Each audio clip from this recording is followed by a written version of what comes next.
Bharatiya Janata party के सभी वरिष्ठ नेता कार्यकर्ता, मातृशक्ति और इस कार्यक्रम में स्वर्गीय अटल बिहारी वाजपेयी जी को श्रद्धांजलि अर्पित करने के लिए उपस्थित देवियों और सज्जनों, वाजपेयी जी के जन्म दिवस के अवसर पर देश के अनेक स्थानों पर, बल्कि अनेक गांवों तक कार्यक्रमों का आयोजन होता है। आज भी हो रहा है और मेरा ख्याल है बरसों तक होता है। मेरा वाजपेयी जी से पहला परिचय 1947 में हुआ। तो वो संघ के स्वयंसेवक थे, कार्यकर्ता थे और एक पत्र निकलता था स्वदेश, उसके एक प्रकार से संपादक। बहुत अच्छी कविताएं थी उनकी और उसके कारण से बहुत ही लोकप्रिय थे। स्थान स्थान पर उनके कार्यक्रम होते थे। तब कोई राजनीति में उनका प्रवेश नहीं था, तब तो वो राष्ट्रीय स्वयंसेवक संघ के प्रचारक थे। लेकिन उनके विचार, उनकी राष्ट्र भावना, भारत के प्रति उनका जो दर्शन था, वो वेदों की ऋचाओं से लेकर और आधुनिक काल तक उनकी काव्य में दिखाई देता है। उनकी एक बड़ी प्रमुख कविता थी उस समय, हिंदू तन मन हिंदू जीवन, जिसमें उन्होंने कहा कि कहाँ से है हमारा जीवन? कहता वेद से, वेदों की ऋचा ऋचा से, वेदों के मंत्र मंत्र से ये हमारा भारतीय जीवन चला है, भारत का विकास हुआ है। तो इस प्रकार के कार्यक्रम उनके होते थे और विद्यालयों में उनको सुनने के लिए केवल विद्यार्थी ही नहीं बल्कि तमाम जनता और साहित्य क्षेत्र के लोग सब भारी मात्रा में आते थे। वहाँ से उनकी यात्रा शुरू हुई। जब भारतीय जनसंघ की स्थापना हुई तो प्रमुख हमारे जो अध्यक्ष थे उस समय प्रथम स्वर्गीय डॉक्टर श्यामा प्रसाद मुखर्जी, उनकी भाषा मातृभाषा बांग्ला थी, तो वो हिंदी और बांग्ला में तो बहुत प्रखर भाषण करते थे।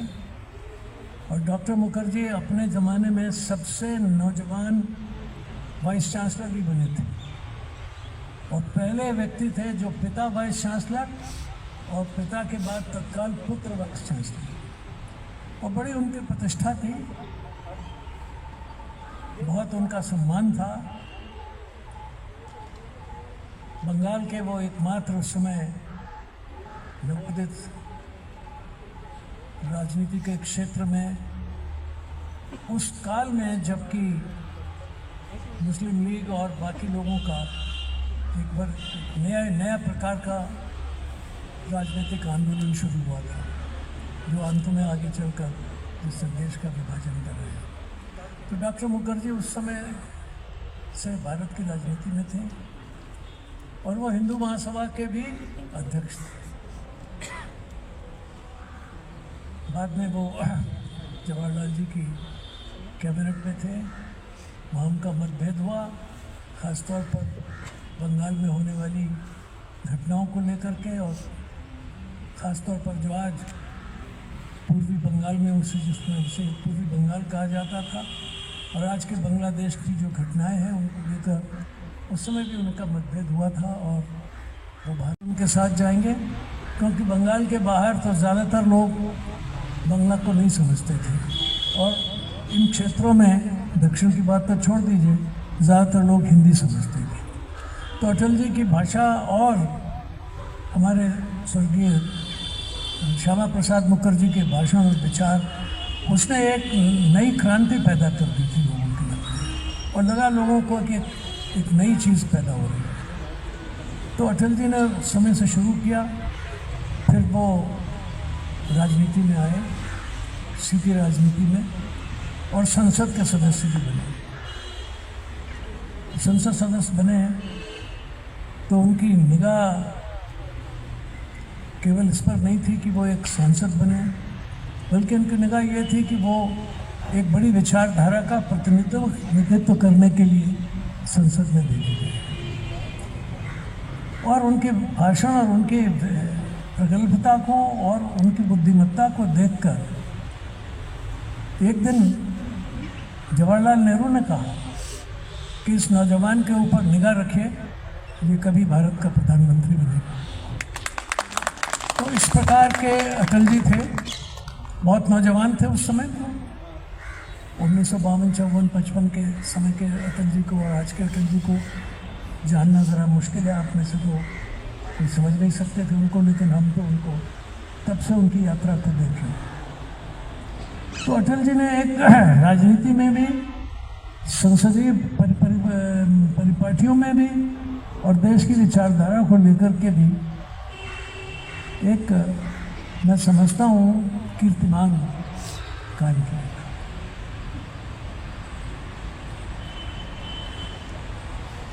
संसद में स्थिति ये थी कि जब वो बोलने के लिए खड़े होते थे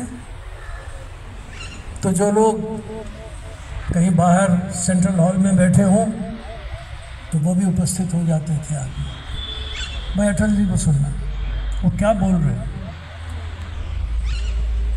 वो किस प्रकार की नीतियों का प्रतिपादन कर रहे हैं।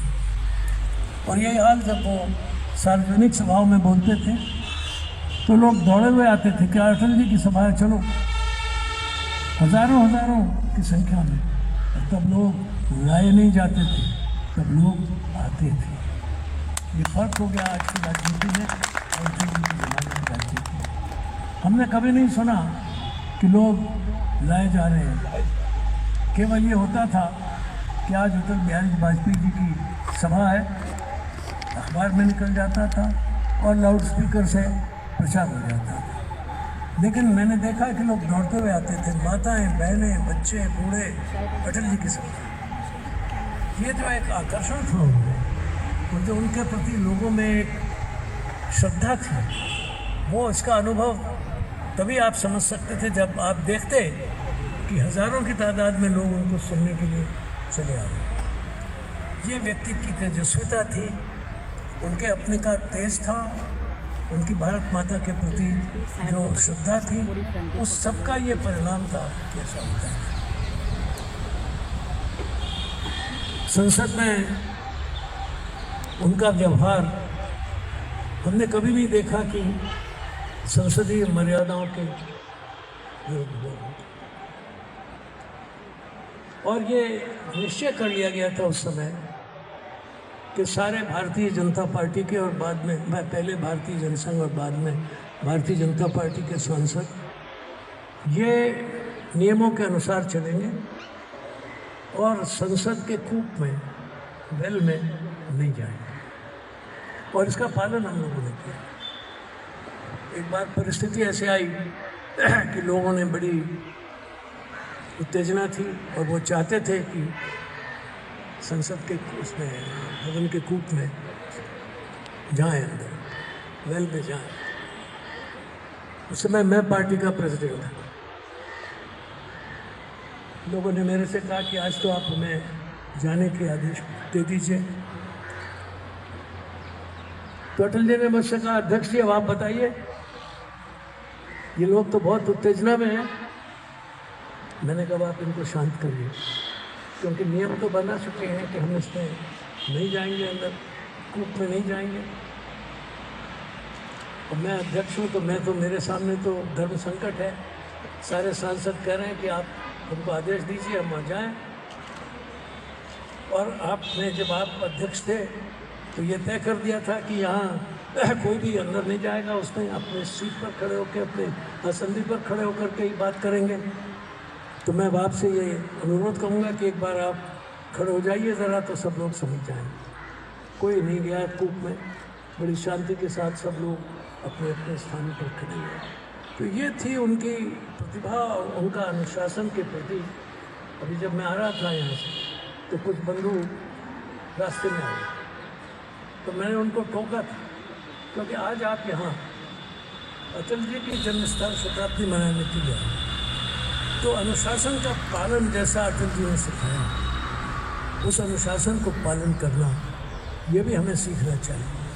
ये जो दौड़ होती है कि मैं माला पहना दूँ, मैं गुलदस्ता दे दूँ, ये दौड़ हमने कभी सीखी नहीं थी, क्योंकि हमारे नेता अटल जी थे, दीनदयाल जी थे, डॉक्टर मुखर्जी थे।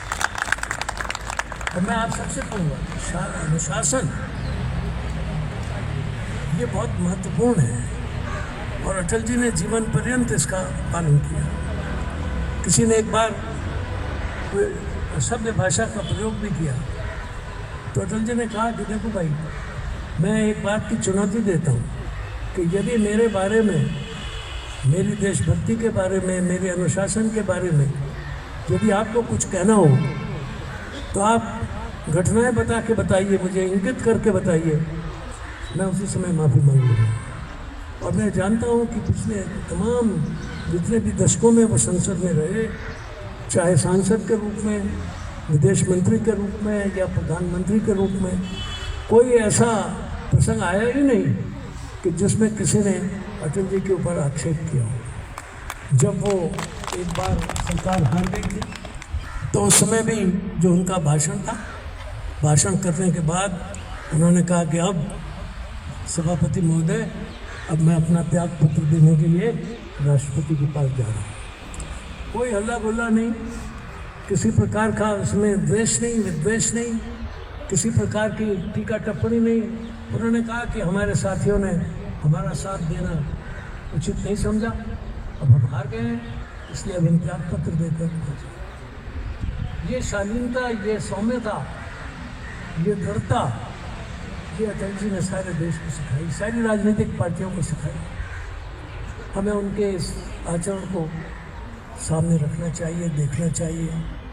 और मुझे कभी कभी अफसोस होता है, बहुत कष्ट होता है कि आज के हमारे इस राजनीतिक विमर्श में, लोग इसे विमर्श कहें या क्या कहें, मेरी समझ में नहीं आता। विमर्श तो बहुत ऊंचा शब्द होता है, मगर अगर ये जो राजनीति में एक दूसरे पर आक्षेप, जो कई बार गाली गलौज तक चले जाते हैं, ये देखकर शायद अटल जी को आज कितना कष्ट हो रहा होगा, उनकी आत्मा को कितना संताप हो रहा होगा कि जिस देश में उन्होंने एक ऐसे राजनीतिक संवाद की और राजनीतिक परिपाटियों की एक श्रृंखला की थी और वर्षों तक लोगों को सिखाया था, आज उनके जाने के कुछ वर्षों के बाद भारत देश से भुला गया।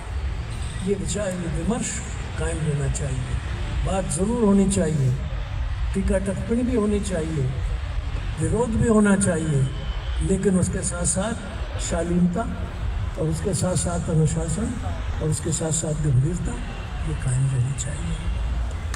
राजनीति में मतभेद होंगे, होने चाहिए। देश बड़ा है, समस्याएं अनेक हैं और इसलिए उनके बारे में लोगों के विचार भी अनेक होंगे, लेकिन वो विचार किस रूप में पैदा रखे जाए, ये भी हमारे देश की एक परंपरा है। शंकराचार्य महाराज, जिन्होंने हमारे देश को उद्धार किया, उन्होंने भी शास्त्रार्थ के द्वारा लोगों को पराजित किया, डंडे से नहीं किया, शास्त्रार्थ से किया। और क्या शालीनता थी, शास्त्रार्थ हुआ किससे? मंडन मिश्र से, जो बौद्ध धर्म के बहुत बड़े प्रचारक, और शंकराचार्य जी अपने शंकर मत के प्रचारक थे, वेदांत के प्रचारक। वेदांत हुआ तो अब ये हुआ कि जब दो आदमियों के बीच में किसी प्रकार का मतभेद है, शास्त्रार्थ होना है, तो न्याय कौन करेगा, निर्णय कौन करेगा? आप जानते हैं उसकी निर्णायक कौन बनाई गई? उसकी निर्णायक बनाई गई उस समय मंडन मिश्र की पत्नी। बात ये कहीं सुना कि जो आदमी जिससे शास्त्रार्थ है और जो चुनौती देने के लिए आया है, वो उनकी पत्नी को कह रहा है कि हाँ ये, और पत्नी ने कहा शास्त्रार्थ के बाद कि मंडन मिश्र तो हार गए, लेकिन आपने उनको हराया है, मैं उनकी पत्नी हूँ, अभी आदि तो मैं हूँ, मुझे भी हराना होगा। और फिर शंकराचार्य जी से जो उनका हुआ, और फिर शंकराचार्य जी जो उनसे सीख के गए और फिर लौट के आए, तब भारती ने कहा कि हाँ, अब आपको मैं मान्यता देती हूँ, क्योंकि आपने ज्ञान के सारे जितने भी आयाम हैं इस वजह से। तो ये हमारे देश की परंपरा है। वाद विवाद, संभाषण, अपनी बात को पूरे आग्रह के साथ रखना, और जहाँ तक प्रतिस्पर्धी है उसकी बात को पूरे गौर से सुनना। शंकराचार्य जी ने उसने ये नहीं कहा कि मैं आपकी पत्नी की बात को नहीं सुनूंगा। हमने कहा नहीं, आपने मुझे तो उनको तो हरा दिया, लेकिन मुझे भी हराना पड़ेगा। ये दिल का बड़प्पन, ये शास्त्रार्थ की परंपरा, ये हमारे देश की बहुत महान विरासत रही है, और राजनीति में इसको हमें कायम रखने की जरूरत है। अटल जी ने इस परंपरा को आजीवन, इस व्रत का पालन किया। शास्त्रार्थ होगा, जय पराजय होगी, और उसमें जिसका मत जीतेगा वो जीतेगा, जिसका मत हारेगा वो हारेगा। तो ये जो चीज़ थी, ये आज मैं इसलिए कह रहा हूँ कि ये इन्होंने शताब्दी पुरुष के रूप में, उनकी परंपराओं के रूप में कहा है। बहुत से परंपराएं हैं, इतनी बड़ी संख्या में 23-24 पार्टियों को लेकर साथ की चल रहा है, और कोई विवाद नहीं, और सब एक दूसरे से विरोधी मतों के लोग थे जो साथ में जुड़े हुए। मामूली बात नहीं। और ऐसी सरकार चलाई जिसमें उन्होंने बताया कि अमेरिका को भी समझना पड़ा कि हाँ, कोई है प्रधानमंत्री जिसने उनको भूल चुकाई। मामूली बात नहीं। नहीं, हम तो अटल जी के साथ ही हैं, इसमें क्या बात है। लेकिन मैं ये कह रहा हूँ कि ये बातें थी, और संसद में भी मैंने कभी नहीं देखा कि उन्होंने, मंत्रियों ने कभी जो कुछ कहा वो अटल जी की अपेक्षा के विरुद्ध। उनका मत विरोध भी हो, लेकिन अगर अटल जी कुछ कह रहे हैं तो वो उस विभाग का मंत्री भले ही दूसरी पार्टी का, लेकिन और कभी कभी ऐसी बात हो भी जाती थी मीटिंगों में कि बहुत बहस हो जाती थी, तो अटल जी कहते थे कि अच्छा भाई आज रुक जाओ, फिर बात करेंगे, आज यहीं पर रुक जाओ। फिर 2-3 दिन के बाद बुला के कह देते थे कि भाई उस दिन बात हुई थी, आगे चलो। और अगर उस दिन भी बात नहीं हुई तो कह देते थे कि अच्छा अब मैं एक कमेटी बनाए देता हूँ, उससे बात कर लो। लेकिन ये कभी नहीं हुआ कि झगड़ा बढ़े और विवाद हो और उसका हल न निकले, और फिर एक हल निकलता था जिसे सब लोग मानते हैं। तो ये जो एक राजनीति में जनतंत्र की ऐसी महत्वपूर्ण भूमिका है कि जिसमें हर विरोधी मत को भी साथ है, इसके वो मैं समझता हूँ इतना बड़ा उदाहरण अभी तक तो इस देश में ऐसा नहीं हुआ कि जो इस हद तक लोगों को साथ ले जा सके। अटल जी महापुरुष थे, इसके बेशक थे। वो कार्यकर्ताओं के प्रिय थे, वो जनताओं के प्रिय थे, वो बच्चों के प्रिय थे, छात्रों के प्रिय थे, अध्यापकों के प्रिय थे, किसानों के प्रिय थे, मजदूरों के प्रिय थे। कोई ऐसा क्षेत्र नहीं था जिसमें उनकी लोकप्रियता न रही। और सबसे बड़ी बात ये कि वो अपने विचारों के दृढ़ थे। वो अपनी बात पर पूरे जिसको मैं कहता हूँ आत्मविश्वास के साथ दृढ़ रहते थे, उसमें कभी समझौता नहीं करते थे। तो ये एक दिव्य राष्ट्रपुरुष हमारे साथ था जिसने हमें मार्गदर्शन दिया, और मेरा सौभाग्य है कि मैंने अनेक वर्ष तक उनके साथ काम किया, उनसे सीखा और उनसे जाना, उनसे समझा। और आज आपने मुझे फिर से अवसर दिया कि मैं उनके बारे में कुछ अपने विचार यहाँ रख सकूँ। अंतर्राष्ट्रीय स्थिति और बाकी उस पर अगर बात करेंगे तो बहुत गहरी बात होगी। अन्य जो उन्होंने इस देश में नीतियाँ चलाई उनके बारे में बात करेंगे। तो बहुत लंबा समय लगेगा, लेकिन आज तो इतना ही कहना चाहिए कि उन्होंने राजनीति की मर्यादाओं का बहुत बहुत ही जिसको कहते हैं लक्ष्मण रेखा की तरह से इसको और उन्होंने यहाँ तक नहीं किया कि राजनीति की रफ्तीली राहें जो रफ्तीली रहा है इसमें कभी भी फिसल सकते हैं। तो ये चेतावनी भी उन्होंने दे दी थी। और आप सब राजनीतिक कार्यकर्ता हैं तो याद रखिए कि अगर आप राजनीति के क्षेत्र में काम कर रहे हैं तो रपटने की भी पूरी गुंजाइश है। वो गुंजाइश आपके जीवन में ना है। अटल जी ने यही संदेश हमको दिया। तो मैं समझता हूँ कि आज उनके जन्मदिवस पर हम उसी वाक्य को याद करके जाएं कि राजनीति की रफ्ती राहतें होंगी, लेकिन हम उसमें कभी भी रपटेंगे नहीं।